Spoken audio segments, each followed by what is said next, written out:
Yes. Can everyone hear me okay? Yep. Okay, great. I apologize. Like I said, I'm in the airport today, but this is a topic that's really dear to my heart. So I did want to make sure to get on to give this present part of the presentation. So just navigating the holidays. Holidays can be challenging in general. So just want to go over some tips and tricks that myself and Amy Kelly, the other parent partner on this that supports this ECHO, kind of from our own experiences have learned. So next slide, please. So just like you would prepare to go on a trip, you want to prepare for the holidays. You want to really communicate the expectations of the day to your child. Visual schedules have been really helpful for my child. Even clothing, what do they have to wear? I have, since COVID, my sons only like to wear sweatpants. So we have to talk about how we're going to maybe wear dress up clothes for a little bit, and then we can get changed when we get there. We're going to be there for so much time, and just kind of really communicating, and not just the day of, but preparing, communicating like, hey, in 2 weeks, we're going to Thanksgiving. This is what's going to happen. This is the schedule, etc. The other big thing is talking to the host. So a lot of times during the holidays, we're not actually hosting the gathering. So just hey, my child has autism. This day is challenging for them. What's the plan for your event? What kind of food are you going to serve? Do you have a quiet space for my child to hang out with? Being open and having those conversations is so important and goes a long way. It can feel a little awkward, of course, but I found that when I've been kind of willing to put myself out there, the host has always been grateful for me reaching out and asking, because they really do. It's just like your child is a guest just like anybody else. And as a host, we just want our guests to feel comfortable and welcome in our environment. Another big thing that can help is developing a social story. What does that day look like? What are the expectations going to be for the entire day, not just the event itself?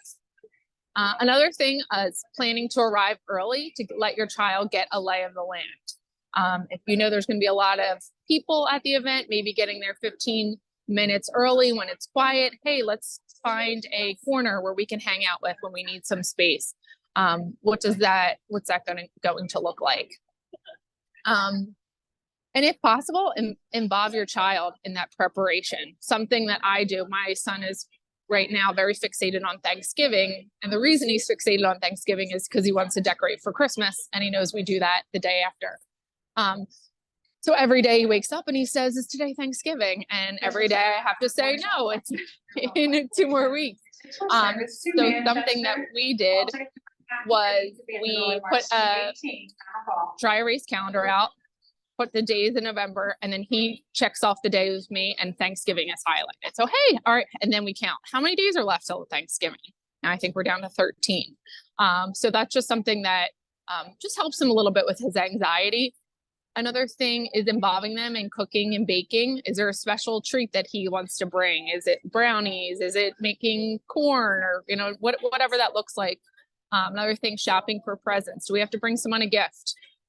If you don't want to help shop for the present, maybe sitting with you online and saying like, "Oh, cousin Joey really is into trucks. Can you go on Amazon with me and we can find a gift for Joey?"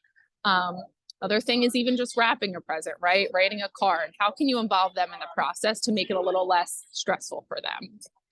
And then the other thing, and this is a really a big one, I think, and something that as a parent, I think I kind of learned the hard way at first is you want to provide gift ideas to your family and friends with your child and can enjoy. Full disclosure, I was always like, why is it my responsibility to do that?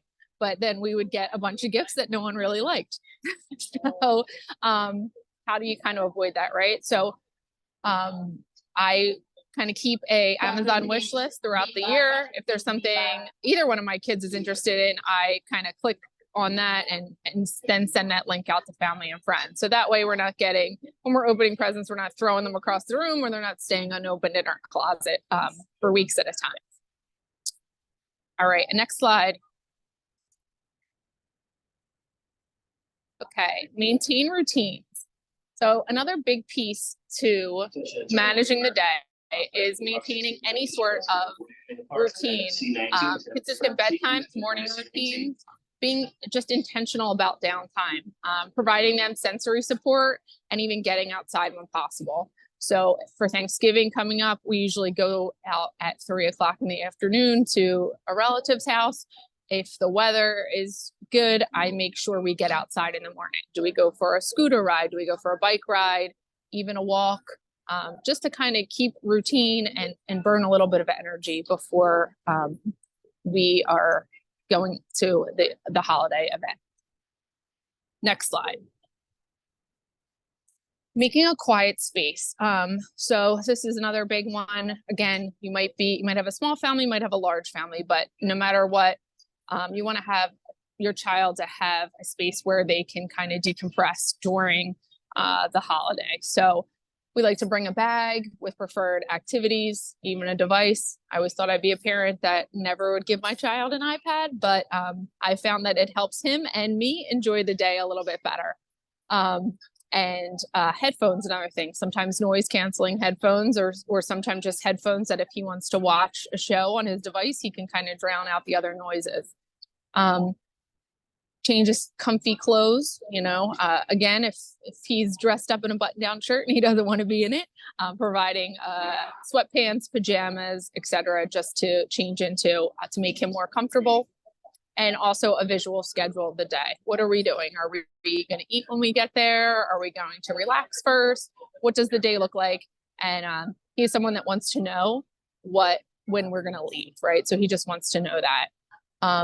Another thing is bringing music, white noise machine, and then again, if possible, just hosting the events in your home is kind of ideal. Can't happen all the time, but if you have that ability, that might make it a little bit more of a successful day for your child.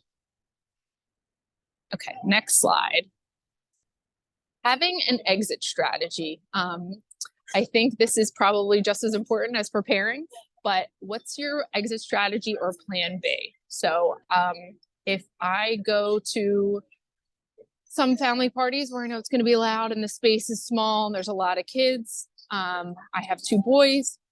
Sometimes my husband and I will decide that we're going to drive 2 cars. I know my younger son will want to stay and hang out. Tommy's only going to want to be there for an hour, hour and a half, then he's going to want to leave. So how can we make it enjoyable for everybody?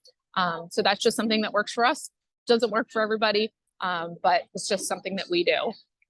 Also then knowing when it's ready to go. So before your child has a meltdown, what are the signs that they're just having a hard time or they just need to leave that event? Are they overstimulated, etc. And knowing when it's time to go and leaving and being okay with leaving. And then another thing would maybe possibly having a code word, right? So sometimes children don't want to cause attention to themselves by saying they have to leave, but having something that they can tell you that gives you the clue that they are ready to leave. And then it's, hey, you know what? Maybe I'll say, hey, you know what? I'm not feeling that great, or I'm really tired. I think it's time to go. Hey, so-and-so, are you ready to leave as well? Taking kind of the pressure off them to make that decision. Next slide. Make your own traditions. So really consider your family and your child's unique needs when establishing family holiday traditions. Looking for sensory-friendly events at home and in your community. I know there's a lot of sensory Santas, there's different sensory train rides, different events, but looking for those opportunities. I know even in the movies, they'll have movie times where the lighting's not as low. There's kind of just different accommodations for children that have higher sensory needs. Like I talked to before, dividing and conquer. Sometimes you're going to have to juggle to meet the needs of your whole family, and that's okay. And if other people aren't okay with that, that's not your problem to solve. It is okay to live that way and to do what works best for your family. And then this is one of my favorites, but incorporating your child's special interests into the holiday. So my son loves the movie Curious George Christmas, and And one of the things that happens in that movie is they go to a tree farm, and George is curious and he knocks over all the trees in the tree farm. And the tree that he wants has a folding chair that gets stuck on it.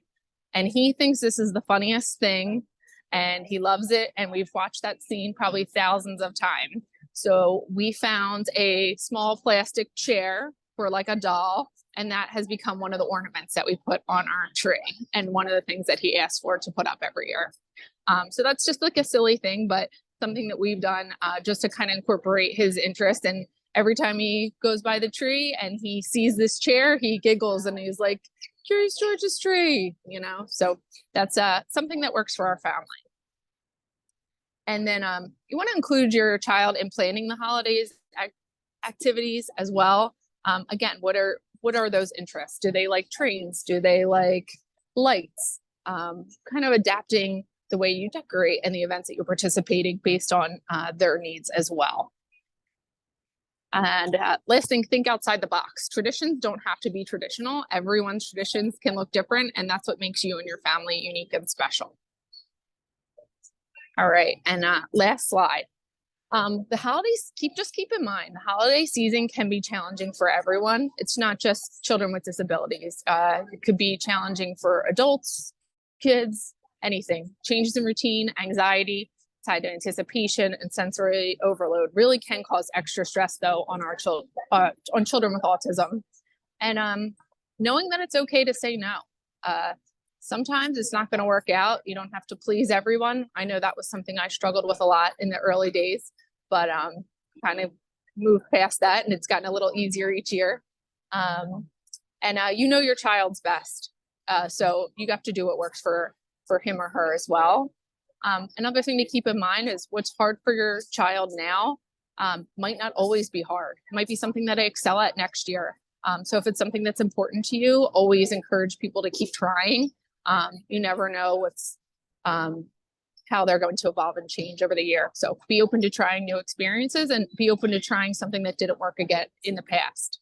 And last thing is, don't be afraid to ask for help when needed. The holidays are stressful, and you need to prioritize yourself and taking care of you as well as your family. And kind of remember that you all have to navigate this together to be successful in general. So with that, I will turn it back over. I apologize. That's a lot to get through, but